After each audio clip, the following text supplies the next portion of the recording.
Delivered my soul from death, my eyes from tears, and my feet from calling. Verse 9, I will call before the Lord in the land of the living. I believe, therefore I spoke. I am greatly afflicted. I said, my haste, all men are liars. Verse 12, sabi niya, what shall I render to the Lord for all His benefits toward me? I will take up the cup of salvation and call upon the name of the Lord. I will pay my vows to the Lord now in the presence of all His people. Precious in the sight of the Lord is the death of His saints. O Lord, truly I am your servant. I am your servant, the son of your maid servant. You have loosed my band. Verse 17, I will offer to you the sacrifice of thanksgiving and will call upon the name of the Lord. Verse 18, I will pay my vows to the Lord now in the presence of all His people. So last verse, in the courts of the Lord's house, in the midst of you, O Jerusalem, praise the Lord. Amen. Shall we pray? Hallelujah, Jesus. Hallelujah. Managayat kan managparabor unay nga Dios mi amami nang nailangitan Lord agyaman kami mananapo iti dito mabundaway iti pigsaken sa lunat nga iso nga impay mo iti biag iti tunggal maysa ket adda o Dios nga nayaddam mi dagiti saksaka mi apo tapno iti kas na inmay kami iti dito pagtaengan iti balay mo apo Dios. Ket Lord iti dito nga bundaway na ibasa dagiti sasaom ket adda nga nangagkan mi apo ket nga rod iti dito nga bundaway dawatan mi kadi apo ti Santo Espiritu na isu iti trabaho apo na siyang mangusap sa puso ng bawat isa o Dios.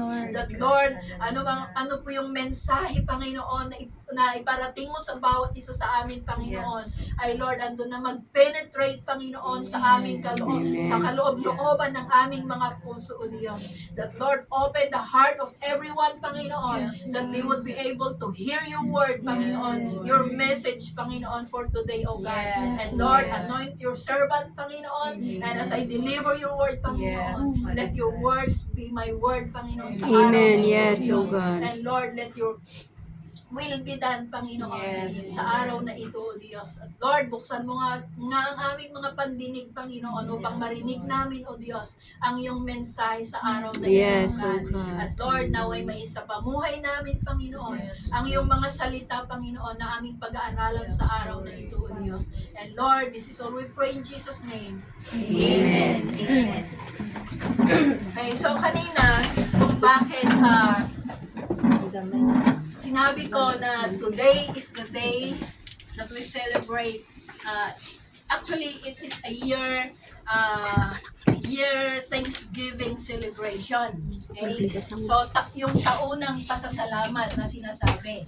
Okay? So, kaya sinabi ko kung may mga gustong magpasalamat is because na sa araw na ito ay tayo magpasalamat sa ating Panginoong Diyos. And today, ang topic natin is pinamagatan ko pong A Year of Grace, A Heart of Thanks. A Year of Grace, A Heart of Thanks. And try to look back from day 1 of January o kahit this past year na lang, January 1, 2025 until up to the last day of 2025. Siguro, bawat isa sa atin, this whole year, siguro baka may mga iba na nabilang nila yung benefits o yung kabutihan o yung nagawa ng Diyos sa kanilang mga buhay. Amen? So, ngayon, sa kabutihan ng Panginoon o yung nagawang kabutihan ng Diyos sa bawat isa sa atin na natanggap natin sa ating mga buhay, ano rin kaya ang pwede nating gawin in return para sa ating Panginoon? Kung babalikan natin yung sa binasa natin kanina, doon sa verse 12, sabi dito ni King David, what shall I render to the Lord for all His benefits towards me? Tanungin mo nga sa sarili mo, kapatid, ano ba ang pwede ko ring ibigay sa Panginoon sa mga benepisyo na pinagkaloob niya sa akin. Si King David, dun sa verse 1, sabi niya dito, I love the Lord. And I believe, lahat tayo, sinasabi natin, mahal natin ang Panginoon, di ba? Sinasabi natin, mahal natin ang Panginoon, na pinapakinggan tayo ng Diyos, na binibigay niya sa atin yung mga pangangailangan natin. Sinasagot niya lahat ng mga panalangin natin. Dahil ang Panginoon, mahabagin, okay? Mahabagin, mapagmahal ang ating Panginoong Diyos, and even in sa mga situations natin sa buhay, bad in good times, ay nandyan ang Panginoon. He is always being there beside us. Amen. Tinutulungan niya tayo sa lahat ng panahon. Amen? Amen. Ang ating Panginoon ay merciful. Even though sometimes nakagawa tayo ng mga kasalanan, di ba? But ang Panginoon, andyan pa rin nagmamahal sa atin. Andyan pa rin na binibigay niya yung forgiveness sa atin. Amen? And ngayon, sabi ni King David, what shall I render to the Lord for all His benefits towards me? Actually, ito ay isang remarkable question and answer. Okay? Remarkable question and answer for everyone. Lahat tayo na ipinanganak dito sa mundo. And sabi niya doon sa Acts 17:25 that God has given multitudes of benefits. He give us life, He give us breath, lahat ng bagay. So the question is, what should we do for the Lord in return? Serve. Anong mo sa sarili mo? What should I do for the Lord in return? Kung titingnan natin, dun sa John 6 verse 28 to 29 ay may isang okasyon dito.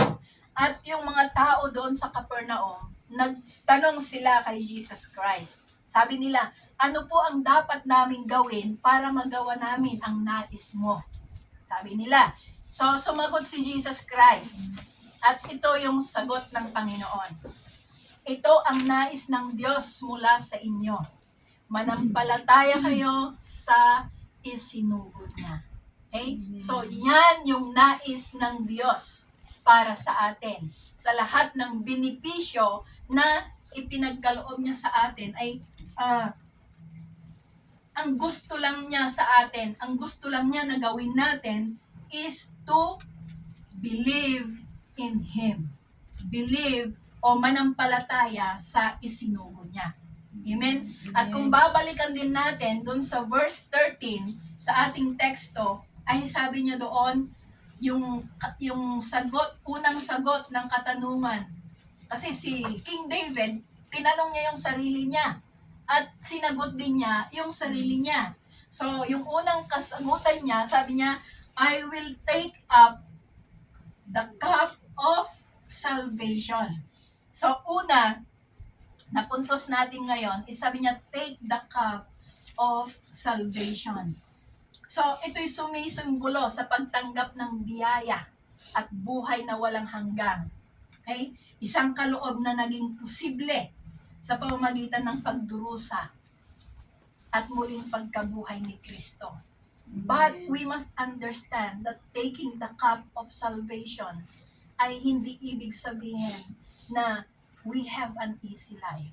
Okay? Because being a believer of Jesus Christ ay hindi madali.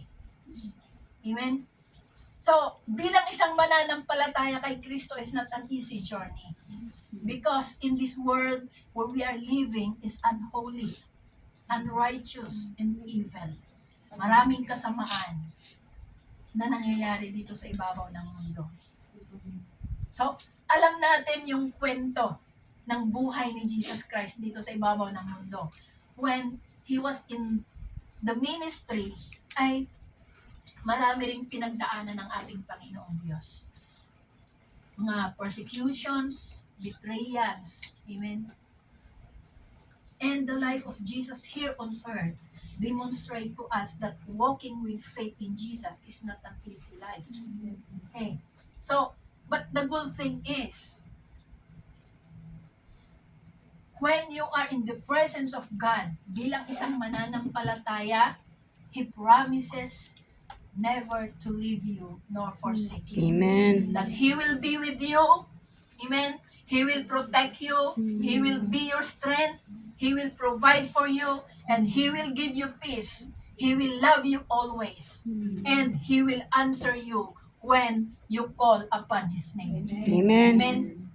And kung titingnan natin yung sa verse 13 na take the cup of salvation is coupled with a praise na sabi niya doon, call upon the name of the Lord.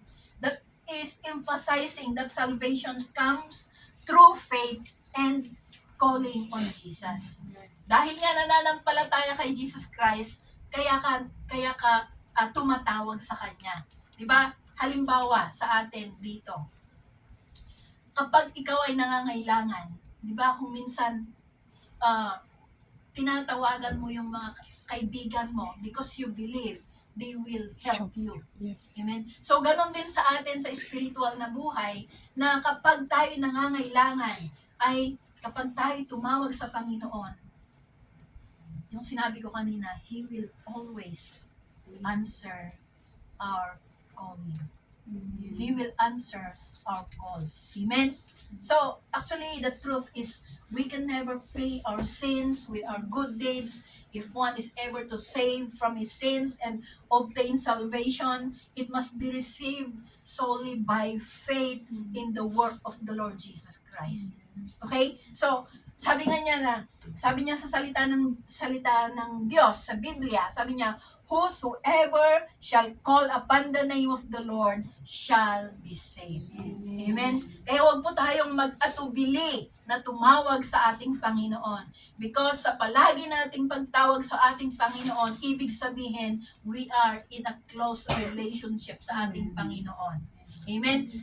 Kung hindi ka malapit sa Kanya, o halimbawa, when you are sa mga kapatiran o sa mga kaibigan mo na yung hindi ka close, di ba? Wala yung malapit na communication. But when you are closer in relationship, every day yan, every minute, nag-text mate kayo, di ba? So, ganon din sa atin, kapag we are in a close relationship sa ating Panginoong Diyos, palagi tayong tumatawag sa Kanya. Hindi tayo mahihiya na tumawag sa ating Panginoon. Amen? So, therefore, sabi niya, when a repentant sinner calls in faith on the wonderful name of Jesus, of our gracious Lord, sabi niya, he drinks of the healing cup of salvation and receives everlasting life. So, kung tayo ay when we have that repentant heart, ay just call upon the name of the Lord. Amen.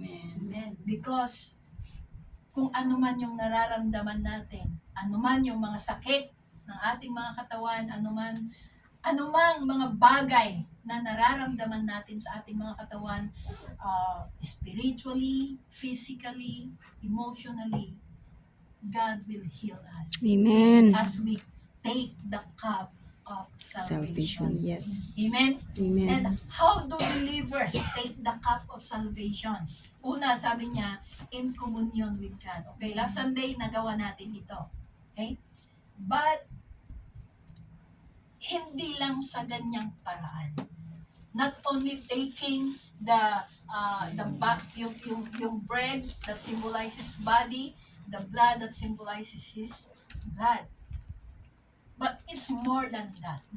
Okay? So, alam natin yung kasaysayan ng buhay ni Jesus Christ, na Jesus was broken for us so that we can be fixed by Him. Okay? So, celebrating communion, sabi niya dito, marks the story of Jesus. So, dito, sa pag-take natin ng communion, ay ipinapaalala sa atin kung paano naghirap ang ating Panginoong Diyos. Kung paano nagsakripisyo ang ating Panginoong Diyos para lamang tayo ay, yung sabi niya, para we can be fixed. Okay? Para tayo ay, di maisimpa kung na Ilocano. Amen? So, He gave Himself completely to give us a better life. A new start, and a fresh relationship with God. Amen?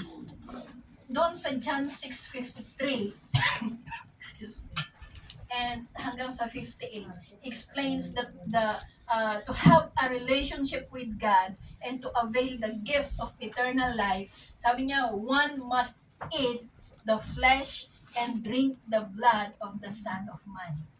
Pero hindi literal na yung katawan at yung dugo ng Panginoong Diyos. And sabi niya dito, ibig sabihin, believing and receiving Jesus' sacrificial body and blood for salvation. So, eating His flesh and drinking His blood symbolizes accepting and internalizing His atoning sacrifice of the cross for the forgiveness of our sins. Okay? And those who partake in this spiritual nourishment, sabi niya, remain in Him and He in them. Okay? Signifying a deep, abiding relationship with Jesus. So, our spiritual life and eternal salvation are found only through yung personal na sorry, yung we can found only through personal na relationship natin sa Panginoon. Hindi pwede yung kung mananampalataya yung nanay mo, hindi pwede na kapag dumating ang ating Panginoong Diyos ay hawakan mo yung paa niya para makabitin ka lang doon. Hindi pwede. Amen? So, it is only by personal relationship with Jesus Christ that you will be able to receive the salvation. Amen? Pangalawa, sabi niya, in daily life, sa ating pang-araw-araw na buhay.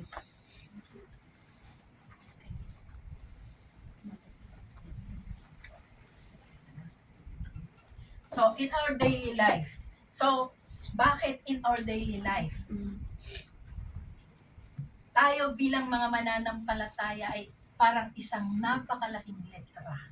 Diba? ABC ng mundong ito. Bakit?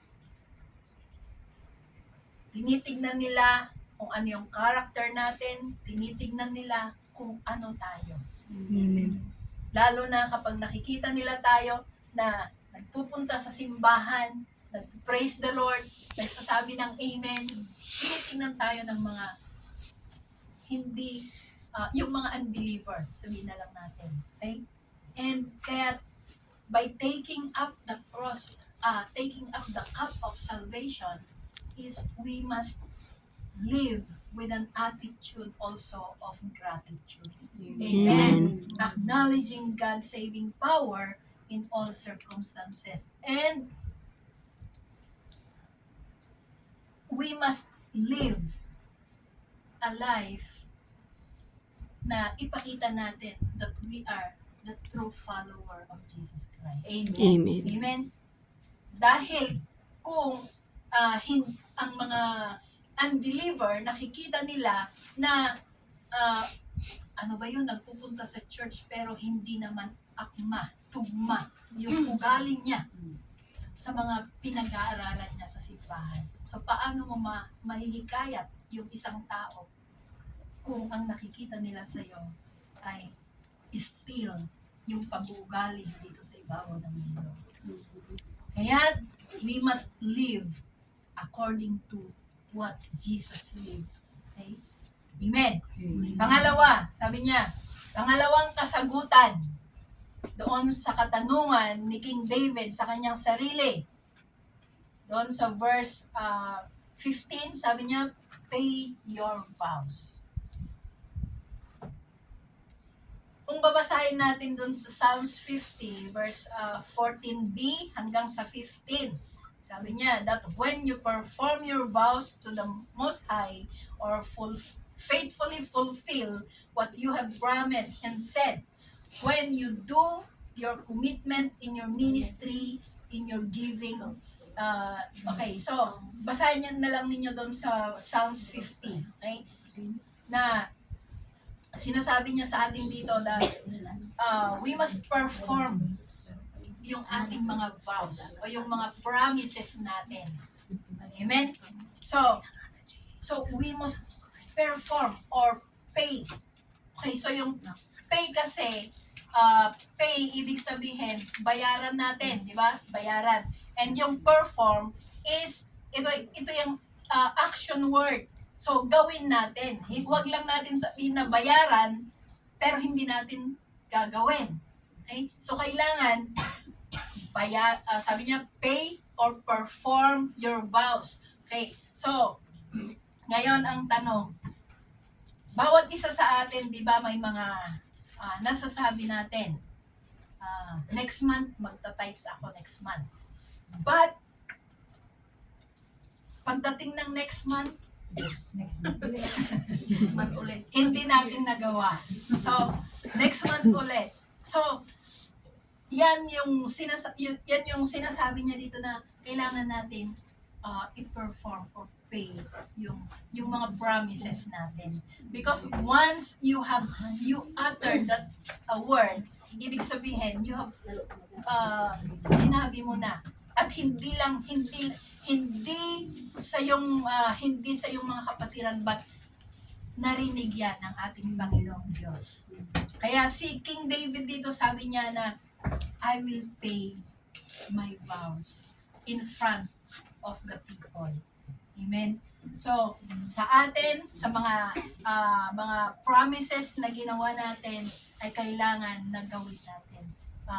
We must pay our vow or gawin natin yung mga promises natin. Not only sa tithing, not only sa offering, but even sa ating commitment, sa ating ministry, sa ating church na kinabibilangan.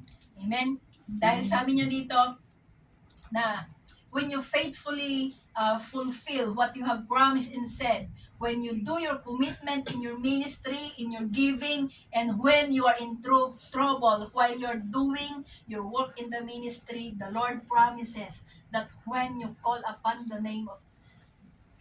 Him in your trouble, sabi niya, He will deliver you and you shall glorify Him. At sa paggawa natin o sa pagtupad natin sa ating mga pangako, ay dyan nag-glorify ang ating Panginoong Diyos. Amen? So, ibig sabihin, you must offer yung heartfelt. Dahil yung offering na yan is a part of our worship sa ating Panginoon. And yung thanksgiving na yan is a part of our worship sa ating Panginoon. Amen? So, ito ay isang command ng ating Panginoon Diyos. Amen? It is a command. So, following His teachings and commands ay ibig sabihin, we show respect and trust in Him, whatever the situation is. Whatever circumstances sa ating mga buhay, ay when we obey yung command na ito ng Panginoon, ay pinapakita natin na mahal natin ang Panginoon, pinapakita natin na nirerespeto natin ang Panginoon. Amen po ba? Amen. Amen. So, sabi niya, because when you acknowledge God's rule in your deliverance, okay? Because sometimes, there are times na yung sa ating buhay ay may mga pagkakataon na dumating sa atin yung mga kalungkutan, dumating ang mga problema, mga mabibigat na problema. But when you call upon the name of the Lord, He will deliver you. Okay? So, dinideliver tayo ng Panginoon sa mga bagay na yan. So, binibigyan niya tayo ng kalakasan to overcome all those troubles sa ating mga buhay. And ang gusto lamang ng Panginoon sa atin is to give Him thanks, to offer Him a sacrifice of thanksgiving. Okay? So, sabi niya dito na, kapag ina-acknowledge natin, ano bang Tagalog ng acknowledge niya? O, kinikilala natin yung role ng yung pag-deliver ng Diyos sa mga trouble natin, ay automatically na magbibigay tayo ng pasasalamat sa mga ginawa niya sa ating mga buhay. Amen? Okay, so to pay your vows to the Lord means to faithfully fulfill your solemn promises or commitments made to God. So it's about honoring your word to God. Amen? Na maipakita mo na ikaw din ay mapagkatiwalaan ng Diyos. Okay? Showing thanks for answered prayers. Okay? Kapag mga nasagot ang ating mga panalangin, we should thank God. Amen? And living a life of dedication which can involve specific acts o yung mga gawa natin. Kung sasabihin ng pastor o leader natin, okay, gawin mo yung ganito sa church, kung ano yung pinapagawa sa atin dito sa church, ay nandun sana yung voluntary act natin. Nandun sana yung pagbobolontaryo natin na gawin yung mga bagay na para sa ating Panginoon. Hindi yung pinipilit ka, hindi yung sige na, hindi yung kailangan ay ayuan ka pa yung leader mo sa mong aramidan. Amen? So, ito sabi niya, faithfully fulfill your solemn promises or commitments made to God. So, when you started that ministry, ay kailangan na gawin mo. Because that is the will of God. Yan yung layunin ng Diyos sa buhay mo. Amen? So, ano pa ba yung pwede nating gawin? Sabi niya, promising to give something, dedicate oneself or abstain from something if God's answer a prayer. Sometimes, baka sabihin sa'yo ng Panginoon, before He will answer your prayer, ganito muna ang gawin mo bago ko sasagutin ang panalangin mo. And sometimes, kung bakit hindi natin natatanggap yung mga kasagutan ng ating mga panalangin because we didn't do what God is wanting us to do. Amen? Kaya, let us maging alert din tayo sa mga instruction, sa mga command ng Panginoon sa atin. Amen? Okay. So, may halimbawa tayo dito sa buhay ni Jacob na si Jacob, mababasa doon sa Genesis 28 verse 20 to 22. Ito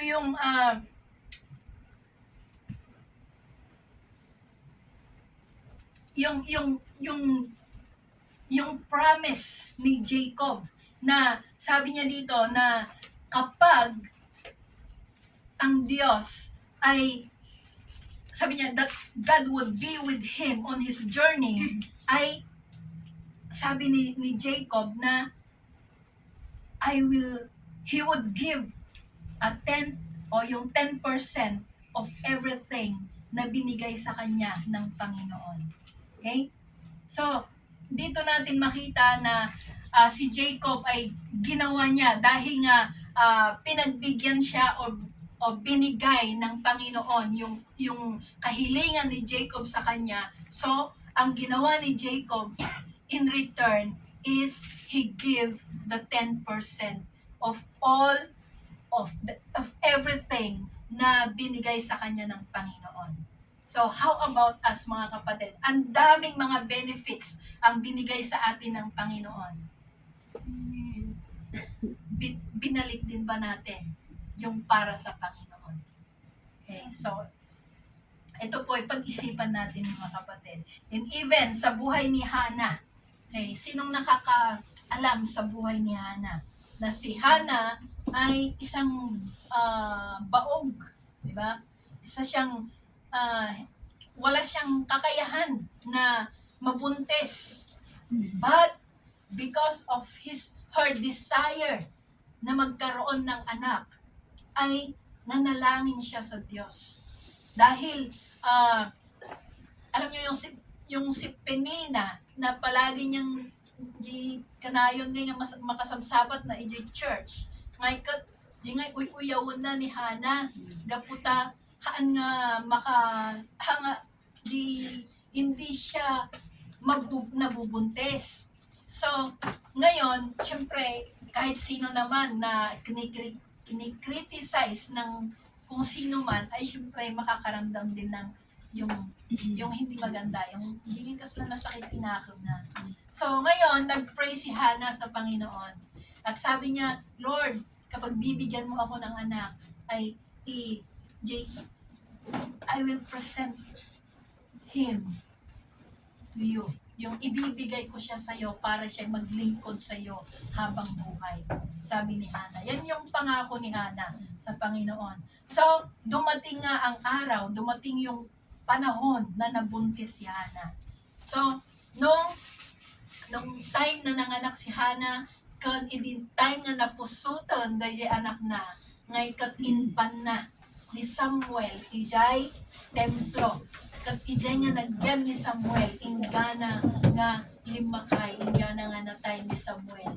Nga, yung siya ay nagsilbi sa Panginoon sa kanyang habang buhay.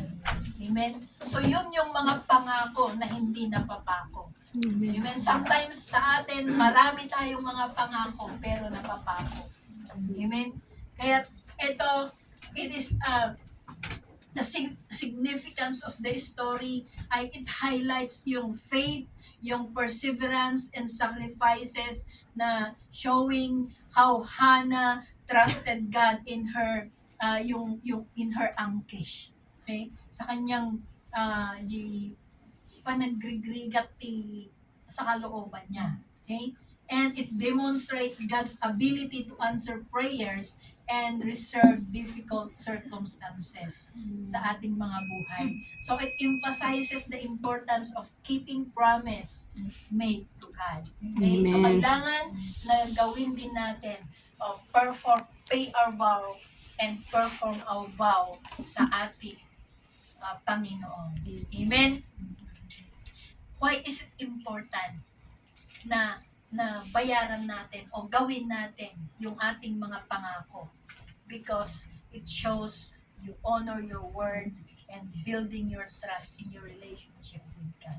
Okay? That you acknowledge God's deliverance and blessings.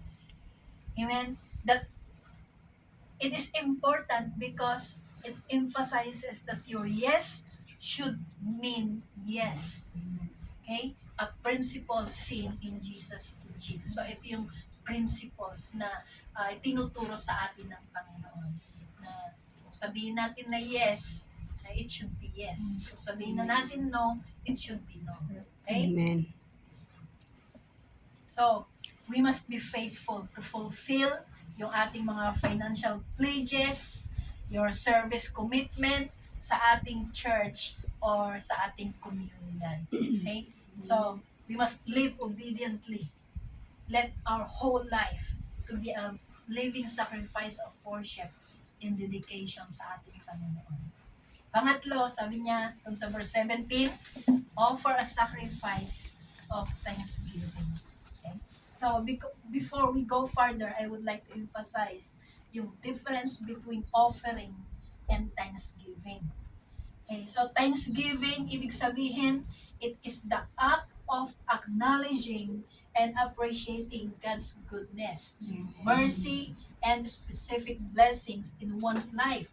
It is an emotional and spiritual response that can be expressed through prayer, song, or testimony.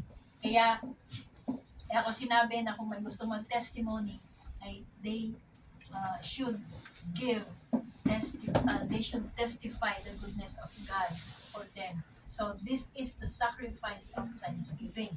So it is the attitude of the heart na your heart is yung kumakabog, kumakabog na nagpapasalamat sa mga ginawang kabutihan ng Diyos sa buhay mo.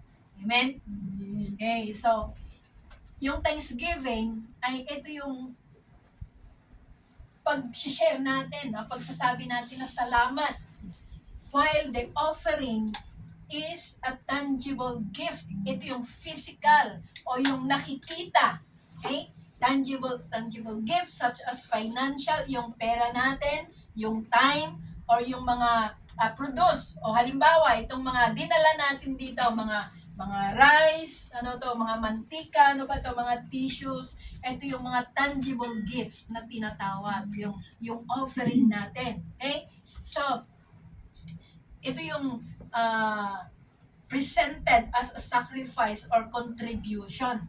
It is the physical manifestation of worship and support for God's ministry. So hindi lang natin dinala ang mga bigas na ito para kainin ng pastor. No.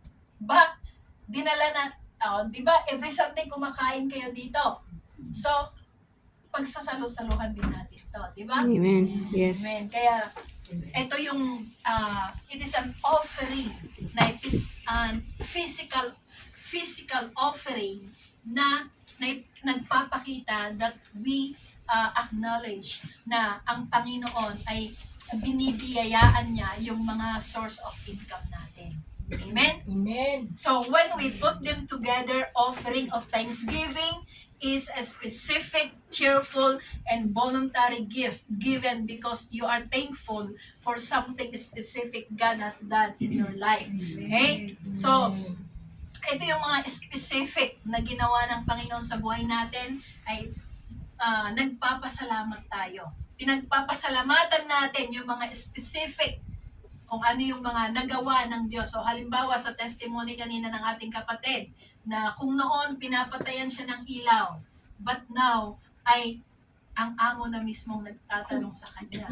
Amen? Yes. So ito yung mga dapat natin na ipagpasalamat sa ating Panginoon. Because for the haba-haba ng panalangin natin, ay although matagal yung paghihintay natin sa ating mga panalangin sometimes, but ang ating Panginoong Diyos ay hindi nahuhuli sa pagsagot ng kanyang mga sa ating mga panalangin. Amen? So, in simple terms, sabi niya, you feel thanksgiving and you demonstrate it through offering a gift. Amen? So, kapag ikaw ay yung feel mo na nagpapasalamat, so hindi mo lang sasabihin na salamat, but of course, ay may kasunod na gift. Okay? Amen. Amen. Praise God. Okay, so sa verse 17, sabi niya, I will offer to you the sacrifice of thanksgiving and will call upon the name of the Lord. And doon sa Psalms 50, kanina, 14, 15, and 23, offer to God thanksgiving and pay your vows to the Most High. Call upon me in the day of trouble. I will deliver you and you shall glorify me. Verse 23 sabi niya, whoever offers praise glorifies me. And to him who orders his conduct aright, I will show the salvation of God. Ay, ano sabi Amen. dito? Whoever, sino man na magbibigay sa akin ng pasasalamat, ay tinataas niya ako. Sabi niya, and to him, at sino man na gumagawa ng mabuti o yung right conduct, sabi niya, I will show my salvation. Okay? Amen. So, ang pagbibigay natin o pag-offer natin ng sacrifice of thanksgiving, by the way, when we say sacrifice, okay, ano ba sa pagkakaintindi natin ng sacrifice? Nag-effort. Okay, nag-effort. So, sacrifice, when we say sacrifice, ay it will cost us something. Yes. Okay? It will cost you something. Kaya nga nito tinatawag na sacrifice because halimbawa, imbis na pang-allowance mo ay ibibigay mo sa tithes mo. So, ikaw na yung nawalan ng allowance. So, that is what we call sacrifice. Amen? So, sabi niya, when we offer the sacrifice of thanksgiving, ay nagbibigay diin sa paniniwala natin sa Diyos. Okay? Bilang siya yung sukdulang o yung ultimate na pinagmulan ng mga pagpapala na meron tayo. Amen. Amen? So, huwag po natin pagdamutan ng ating Panginoon. Because actually, ang lahat ng meron ka ay galing sa Diyos. Amen. Paano kung nagdadamot ka, o paano rin kung pagdamutan ka ng Panginoon? Di wala, di ba?